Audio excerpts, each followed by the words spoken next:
Hello everyone, I am Dr. Sarika Makol, Associate Professor, Sagar Group of Institutions, Bhopal. Today I have come up with the very interesting topic in communication skills, that is non-verbal communication. So today we talk about the meaning of non-verbal communication and various types and elements of non-verbal communication, which is very interesting to understand. So here we talk about non-verbal communication. It means does not involve words or speech. When we just use our gestures, signs, expressions, eye movements, so that is known as your non-verbal communication. When we communicate without using words or any kind of writing material, so that is known as non-verbal communication. So see, these are the features of non-verbal communication. It's very instinctive kind of a communication which comes on the spot. It is less conscious. It's very subtle. Then complementary to verbal communication because it enhances your it enhances your speech when you use the hand movements or the leg movements while speaking. So that is also a kind of a non-verbal communication. It forms the larger part of the overall communication activity because it gives complement to your verbal communication. It can be a supplement to your verbal communication. These are the various types of non-verbal communication which we'll talk about today in detail. This is total known as compact. If we take one word of each sentence or each word, one letter of each word, so it becomes compact. So it means K stands for kinesics, O for oculesics, P for paralanguage, again P for proxemics, A for artifacts, C for chronomics, T is tactilis, and last is your sign language. So kinesics, the other name of that is body language. We talk about body language which plays a very important role in one's personality. Oculesics is the study of eye movements. Then paralanguage relates to your voice, your volume, pitch, tone. Proxemics gives you the knowledge of space language, which is known as distance language also. Artifacts is related to your accessories. Your accessories also speaks. Chronomics is time language, tactile is touch language, and sign language is due to with the help of signboards. So basically non-verbal communication indicates through various gestures. So as we all said that face is the index of the heart, your body speaks much more than your words. So that is basically the role of non-verbal communication. So now one by one we do all these types in detail. First of all, kinesics, which is also known as body language. So it is the study of body movements to judge inner state of emotions expressed through different parts of the body. Now different parts of the body constitutes your face, then your hands, then your leg movements, the way you move your eyes, your facial expressions, it includes your smile, then your body posture, your body shape, your head, how do you just have your head high. So these all parts of your body describes the kinesics or non-verbal communication. So now see, why is body language that much important? Why it plays a big role in any kind of a person's life if to enhance his personality? Because it gives us messages about the other person which he cannot even speak about. Sometimes what happens, whatever you are saying is quite different from your facial expressions.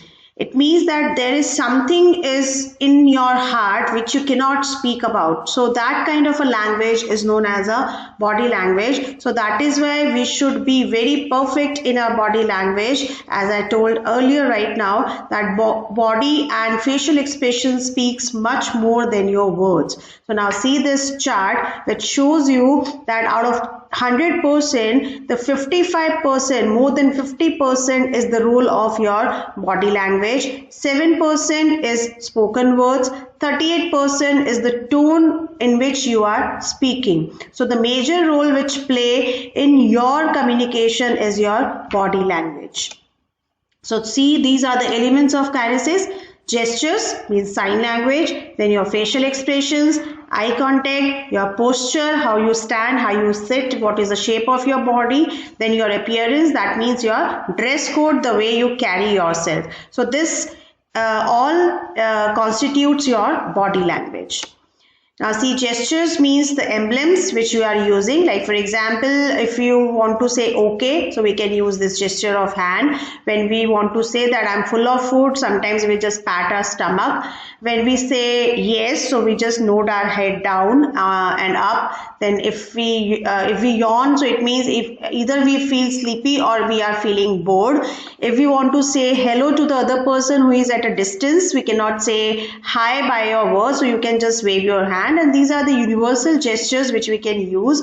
Then illustrators, like for example, if you want to clap for somebody, so you can sometimes tap the table with your hand, so that is also the illustrations. Then displays can help in your gestures, like you might have seen on the roads, on the highways, that arrows are there which shows you that you have to do the U-turn, or it's a symbol of petrol pump, there is a symbol of some restaurant. So these are the displays in the airport, at the railway station. You might have seen so many of displays which shows you or which gives you the message, which gives you a complete communication.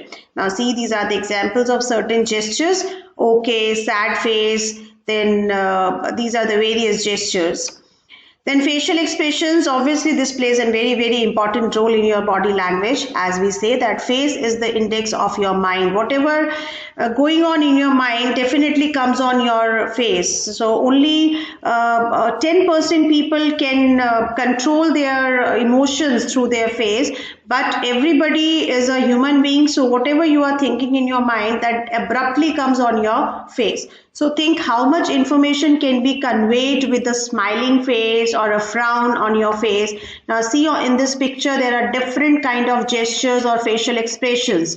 This is a surprising kind of, this is frustration, this is irritation, this is a smiling face, this is a sad face, this is a kind of a surprise face that you are very shocked with the situation. So these are the various facial expressions which can show your happiness, sadness, anger and fear and much more. So that is why we can say that facial expressions plays a very, very important role in enhancing your personality as well as your body language, because face speaks a lot. Then head, if someone moves his head up or down, it means she is agreeing, she is nodding your head towards whatever you are saying. Sideways means that he is not able to understand your point of view. When he just looking at his feet or earth, it means it is a symbol of humility or modesty.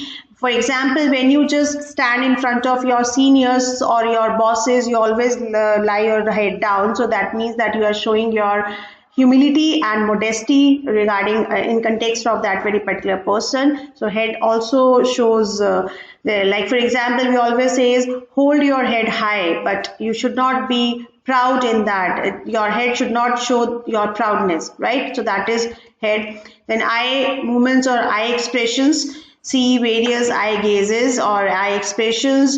With the help of eyes, you can see the anger, you can see fear, you can see danger. Just looking into the eyes, you can see the sad eyes, you can see the happy eyes. So happiness, sadness, anger, frustration, all comes into your eyes also. So your eye movements, your eye contact is also very, very important to enhance your body language. Then the shape of your body, which makes your personality. So your posture, your shape of your body is also the part of the body language. Then your personal appearance, whatever you are wearing, how you carry yourself, how you groom yourself, your values. So basically appearance can indicate your profession also. It shows your nature, interest as well as taste, because whatever accessories or the way you carry yourself, the way you groom yourself, the way you just wear the clothes, that shows your religiousness or your cultural values also. So that also plays an important role to constitute in your body language. So this is all about the kinesics, the first element or the first type of non-verbal communication. Then we move on to the second, that is eye contact. This is the study or the oculesics. So this is basically the study of eye movements, that one should maintain a proper eye contact with the other person to show confidence, to show that you have certain feelings about the other person, to show your comfortability, because eyes shows you the various things like anger, hurt, feelings, discomfort, anxiety that can you see in the eyes of the other person. So this is the second type, that is oculesics. Then third is proxemics, which is also known as a space language. Space here doesn't mean the space or the study of universe or the study of stars and constellation. It is not like that. Here space language means your distance language, the intimate space. So we have divided this into 4 types basically. See this picture that shows you the space language. We categorize that into 4 types.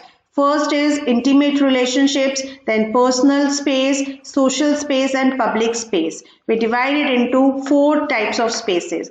Now see public space. When you meet with an unknown person, so that is a public to you. So you at least have to maintain this much of space with the unknown people, strangers. So that is public space. Then social space means your neighborhood with whom you interact, the people who are living in your neighbor side, neighborhood or the society. So in that you will maintain this much of distance, that is about 4 feet to 25 feet. So that is a social space. Then is your personal space, means your friends, your peer groups in the office, in your college, your friends. So that much of distance you can maintain with your friends and peer groups. Then this is your intimate space, means your blood relation with your parents, with your brother and sister. There is not such kind of a distance which you can maintain, because that is your own people, that is your blood relationships, right? So this is what we call space language. So with the help of this space language, you can understand that what kind of a relationship you are having with the other person to whom you are talking with. So now see this. This is the picture which shows you these 4 relationships. This is basically a public space. This is a public. This is a social gathering person. This is the personal space, means your friends, and these are your personal relationships. So this shows your circle. This outer circle is your public space. The third circle is your social space. Then this yellow circle is for personal space, and this red circle is your intimate space. So this is your space language to understand. This is what the distance in inches. Intimate zone is your physical contact with your loved ones, with your near and dear ones, which can be up to 18 inches, which is very less. Then personal means within your friends, you can have a distance of 18 inches to 4 feet. Then with the socials or the society people or with your neighborhood, you can have a distance of 4 to 12 feet. And with the strangers or with the public zone, you can have a distance of 12 feet and more, as you can just feel like, as you can feel like the comfortableness of between you and the public. So this is all about your space language and surroundings.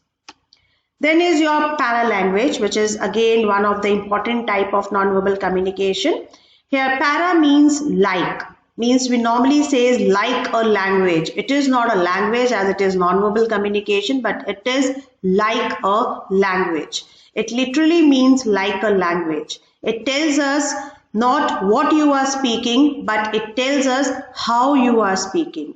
Because verbal includes what you are saying, whereas paralanguage includes how you are speaking with the help of your voice, with the help of your tone, pitch and volume. So that is known as paralanguage. So verbal communication gives the answers of what, whereas paralanguage gives the answers of how you speak. Right? So this is the basic difference between verbal and paralanguage. So basically it involves the study of voice quality, volume, speed of your speech, the manner or the way you are speaking beyond the words. For example, shaky voice reveals nervousness. If there is a shakiness in your voice while you are communicating your message or delivering the message, so that shows your nervousness.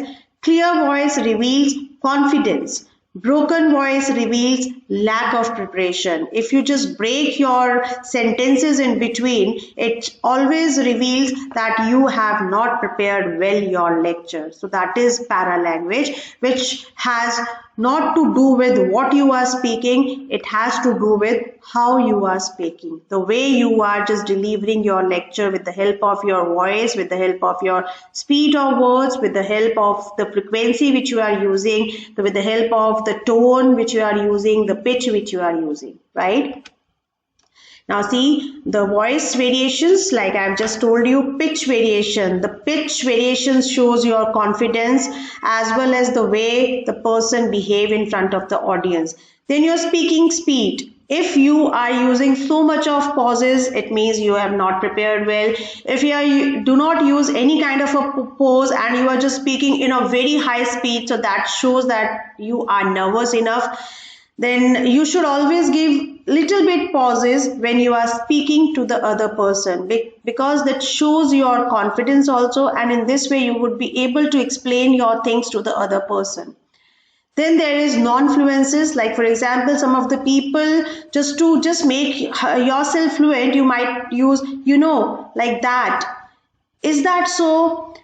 The way, basically, so these words are we use to make our language, to make our speech fluent. There should not be any kind of a break when we are speaking to the audience. Then volume variation, there should not be any kind of a monotonous voice when you are speaking to the audience. There should always be a variation in your volume, sometimes high, sometimes low, sometimes very normal, because that creates interest and that makes you an effective speaker. Then you should concentrate on your pronunciation. Your pronunciation should be perfect. Then word stress. You should stress the words wherever it required. Like for example, a politician, when he speaks, he always stress on those words where you would like to motivate the audience to give them the votes and all other things. So word stress is very, very important. Now another type of nonverbal communication is artifacts, the things which you have wear, the accessories which you are wearing, the other things which you are having, like appropriateness, the climate in which you are there. Then micro environments means the things which you are carrying, perfumes, the color which you are wearing, the lighting of the environment where you are, the pens which you are having, the stationery items, then your jewelry, then perfumes, watches. So this shows your behavior, this shows your personality, this shows what kind of a person you are, what is your background. So this can be judged with your these things. So that is artifactics. Then chronemics, known as time language, which is very precious. So it shows you that whether you are a punctual kind of a person or not. So that is time language, and we should always respect time because time is precious. Once gone, never come back. So we should follow the time language etiquettes. Then touch language. See the pictures. This kind of a touch language always gives a good feeling, like this shows that there is a deep love between this couple. This shows that he is giving assurance to the other person. This shows that she is motivating the other person. This shows that they are very happy. That is why they are giving high five to each other. So touch language makes you very kind of a feeling that you are attached to the other person. So this is also very much important to know. Then is your sign language, which is at last, and you might have seen these all signs at the highway. You can use these signs. You are using these signs. This sign is used to keep shut your mouth, or you just do not make noise. Then this is crossing the fingers. These signs shows you the danger zones. So this is a sign language which we normally use in the areas where you cannot just have the person to stand over there. This is self-explanatory. So you can just this kind of signs gives you the information, complete information about that very particular area. So this is all about your non-verbal communication, which plays an important role while you are communicating with the other person as far as verbal communication is concerned. It basically enhances your verbal communication while you are speaking to the other person. So thank you all. Thank you.